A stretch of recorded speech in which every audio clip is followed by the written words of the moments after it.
Behind me we have this beautiful Audi RS4 wagon in Phantom Black, in for a two-stage paint correction, application of Opti-Coat Pro Plus protection, wheels off, coating those as well, and of course the usual ancillaries in the exterior, making the car look a lot better than it currently is. The car is a 2012 model, I believe. It's never been corrected or really detailed in its life and is in pretty bad shape, as I will show you. The car has been washed and clayed yesterday, but we're going to have to do that again. But let's take a look around at the car right now to see what we're working with.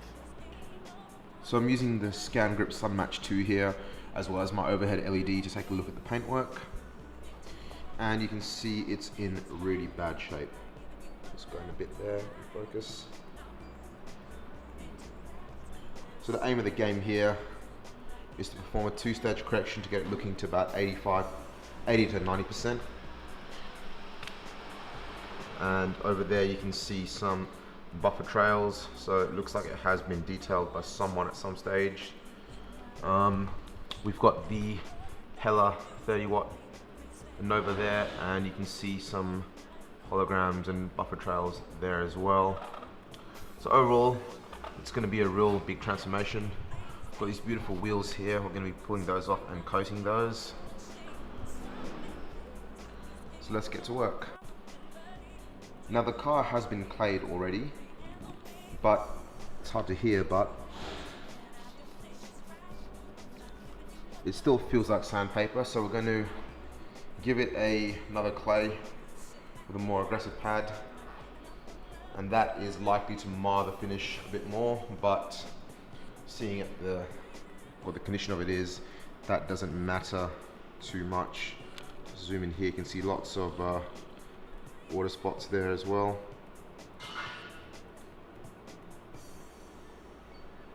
So it's going to be a big transformation. So we're claying the car using a brand new clay towel and Optim No Rinse as the lube. Plenty of lube. And away we go. You can hear that.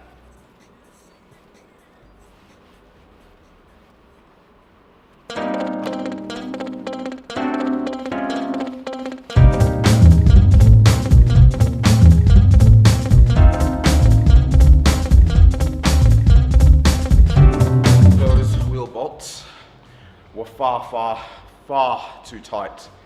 To go tell the owner, they shouldn't be torqued to more than 130, 150 Newton meters. I had to stand on some of those to loosen them. Too tight.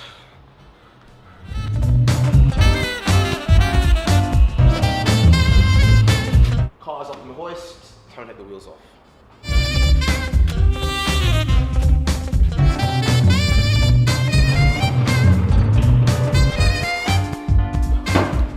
Fossil time.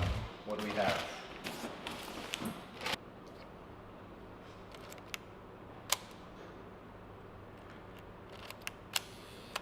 Oh, that's amazing. Really. Anyway, not detailing related, so let's put this away and see what else we've got. Really happy with that though. Chuffed.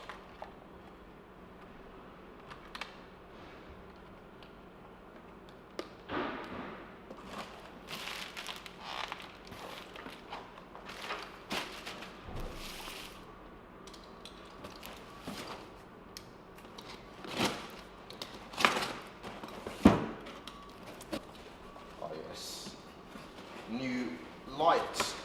I'm experimenting with a few other options for stands.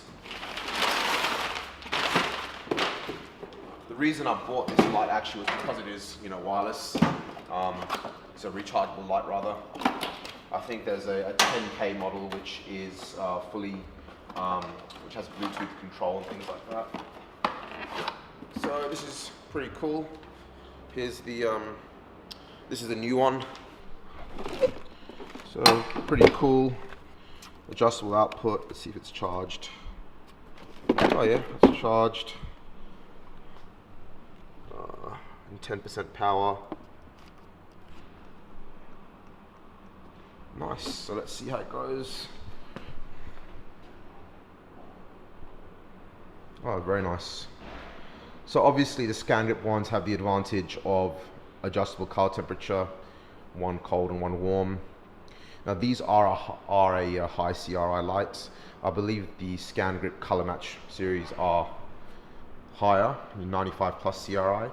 Now of course, you know, these ones are made by scan grip as well. And then these are imported by Hella, then modified, etc. with the various plugs and everything for the Australian market. They're marketed as more of a work light, but they make excellent detailing lights as well. This coupled, a couple of these actually coupled with the Sun Match 2.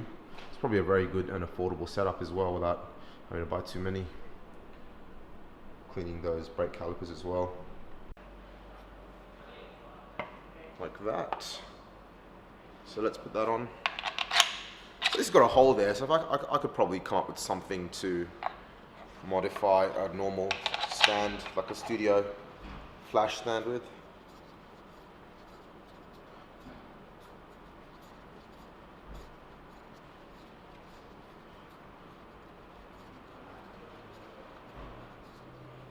Or even just, you know, weld a bung in or do something. Well, these stands are like $200 and they're not cheap. They're good quality though, but yeah, there we are. Let's turn that on. Cool, very nice. Weapon of choice today: Roops microfiber cutting disc, Angel Wax Resurrection. Pretty aggressive combination. Usually we would do a test spot and determine, you know, something just fell down there. But determine, you know, least aggressive. But from experience, I know this paint is has seen better days, and this will give us the results we need. In fact, to get better results, we really should be sanding the car, but that's not within the customer's budget. He is planning to sell the car in the next 6 to 12 months. So let's fire up the 21 and get growing.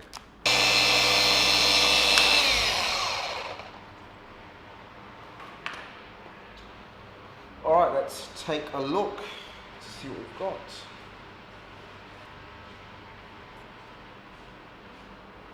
Alright, that's very nice.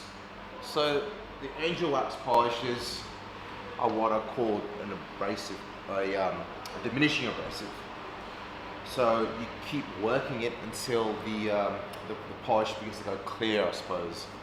And the benefit of a diminishing polish or a diminishing abrasive is that it breaks down and the particles get smaller and smaller. And what that means is you, generally speaking, you end up with a nicer finish. So this finish here has very little haze. Will require just a final finishing polish and away we go. It's not perfect, there are some deeper imperfections here and whatnot, but you know, for what we're trying to achieve with the car, the budget, time, really quite happy. And I'll pull this tape off here so you can see a 50-50 shot to really nail that point home.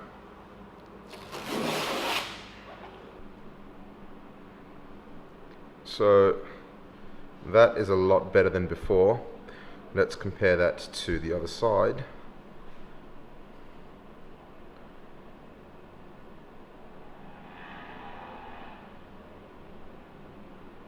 Big difference.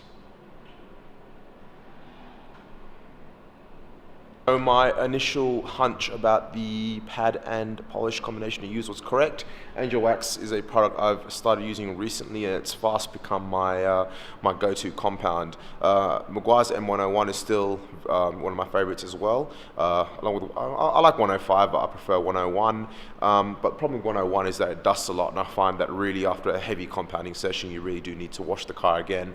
This saves me time. The Angel Wax is a bit more expensive, but it saves me time, saves me clean up, and that's always a good thing because who likes cleaning up?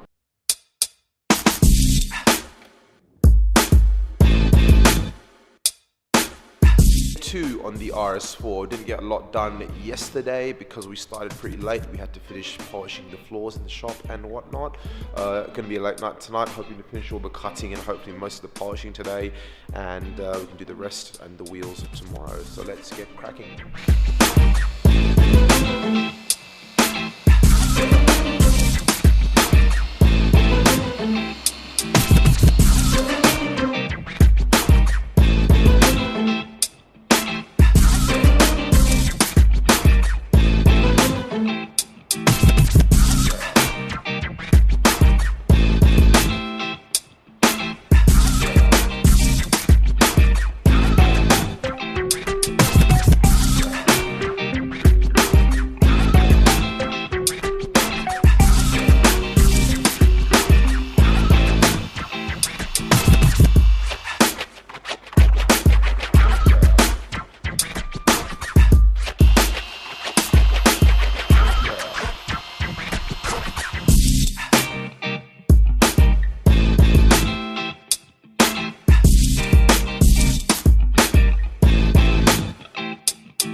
Alright, so it's 10:40 p.m. I've gone to the gym, gone home, had a shower, had dinner, had a bit of a break. Got to be back and just gonna do a few more hours tonight, purely because tomorrow I'm heading to the track for a couple of hours, so I won't have all of tomorrow. So the plan is to get most of the cutting, or get all the cutting, most of the polishing done today, finish polishing it off tomorrow, and then coat the car tomorrow and do the wheels. So for now, we've just got to do the what you call them, the A-pillars, I suppose. Yeah, the A-pillars and the line there. The roof's been done, and give the headlights a quick cut as well. I might go over the bonnet once more to try and level some of the things that we touched up. The touch-ups aren't perfect. It's almost impossible to get a perfect touch-up in a metallic, but they look a lot better than they did, and it's cheaper than a respray. So let's get cracking.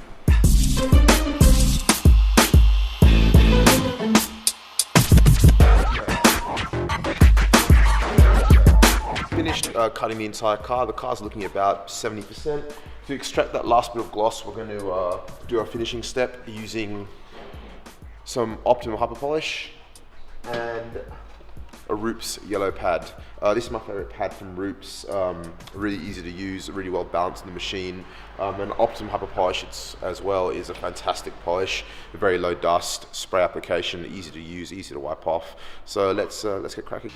Deep inside, deep down inside, deep inside, deep down inside, deep inside, deep down inside, deep inside, deep down inside, deep inside, deep down inside, deep inside, deep down inside. So we finished polishing the car, looking really good. I'm really happy with the level of correction we've achieved. I think we'll exceed the customer's expectations, and we're just blowing the car down. We're just touching up a few areas here and there. We're blowing it down, removing dust, and now we're going to wipe it down with a alcohol mixture, essentially using Optimum. I think it's called Optimum Paint Prep, which is a great product to apply before Opti-Coat because it really helps the bonding and the leveling. So we'll do that right now using 2 towels to get the best results.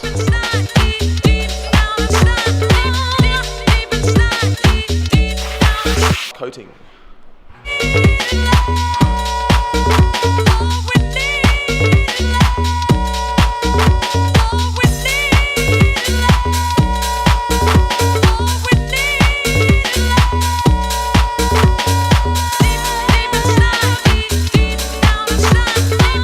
Alright, so the RS4 has been coated. Time to put it back together and give it a wipe down to get rid of the dust that's been on here, and also apply a bit of like a spray coating on top to give it a bit more protection until the Opti-Coat fully cures.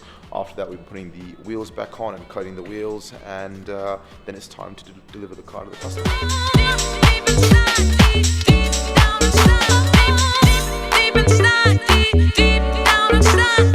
Some of the tools we use to clean the brake calipers and the hats, looking clean.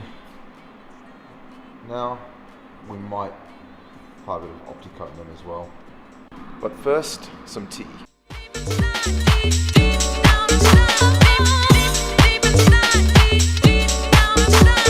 I'm grabbing a new microfiber to do the final wipe down on this one because it's such soft paint.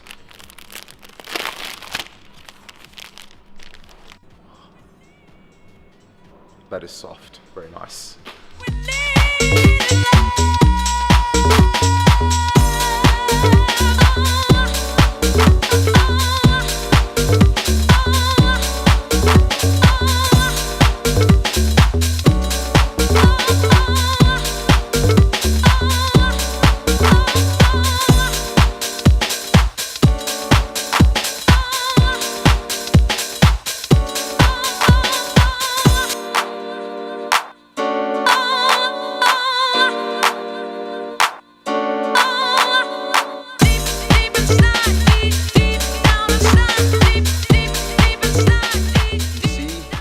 Complete.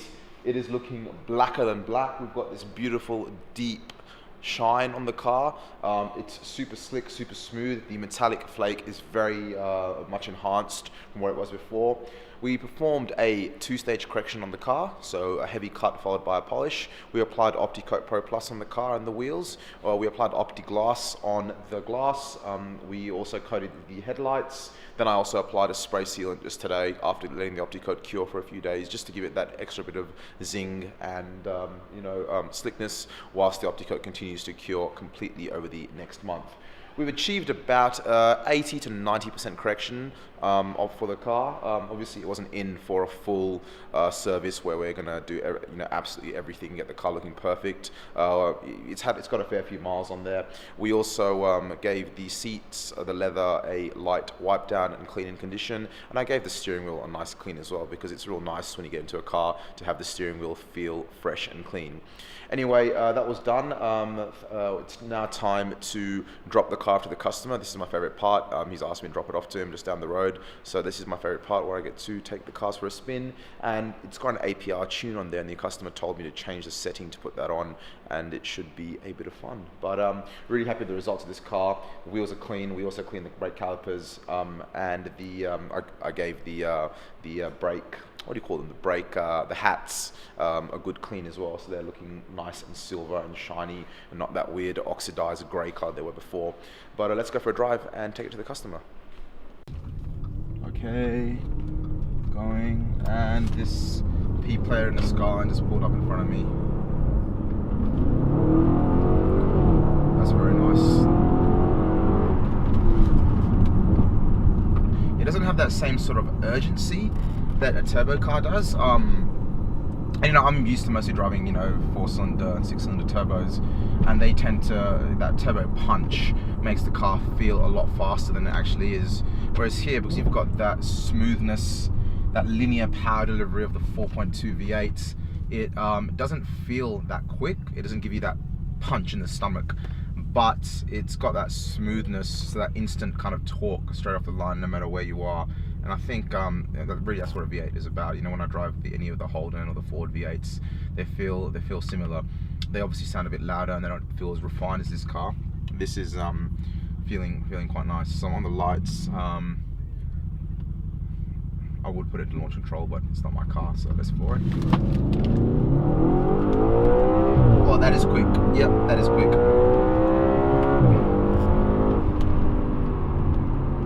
That is quick. I think the camera moved a little bit. I'll just move it down again. There we are. I need to get a better mount for the camera. And you know what's amazing? That that DSG fart on the downshift. I mean, we're used to hearing it on Golfs and the like, but when you hear it on a V8, it's so much nicer. It's so much better. Oh, listen to that. Look at that. So we are in individual mode still. It's in sport, and we're gonna go from here.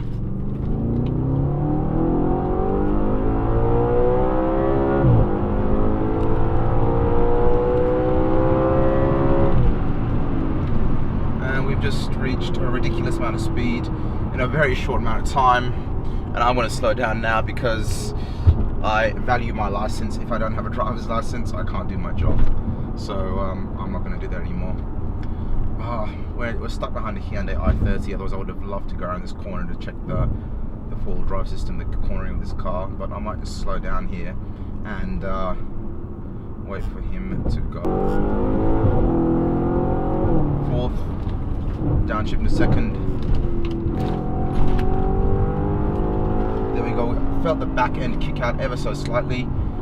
Then it pulled its way into line. So you can feel this car is actually not a front wheel drive biased car. Look, I'm not an expert driver, I can't really tell that much, but just the way the car felt there, went into this slight bit of oversteer, makes me think that it's not massively front wheel drive biased, and it's got a nice balance to it. I'd love to have this car for a longer amount of time and take it for a spin, you know, through the mountains. Alas, it's literally just a 5-minute drive down the road. Anyway, we're here now, so we'll hopefully get some sun and we can look at the car in the sun before we hand it over to the customer. Alright, so we're ready to drop the car to the customer. Unfortunately, the sun is behind some clouds and it's getting low in the sky, so we can't get any sun shots, but it is looking fantastic, and I guarantee you it's flawless in the sun. But let's do a quick walk around anyway.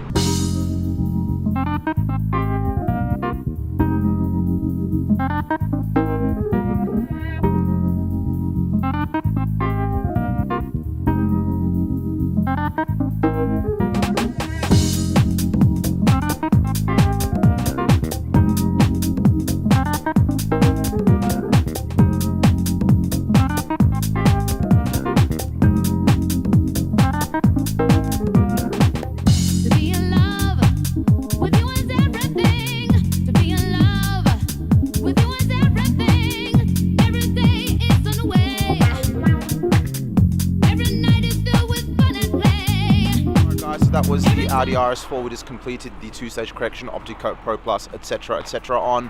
Thanks for watching. Be sure to like, subscribe, check out our website and Facebook page, and any questions please comment down below. Thanks for watching. See you next time.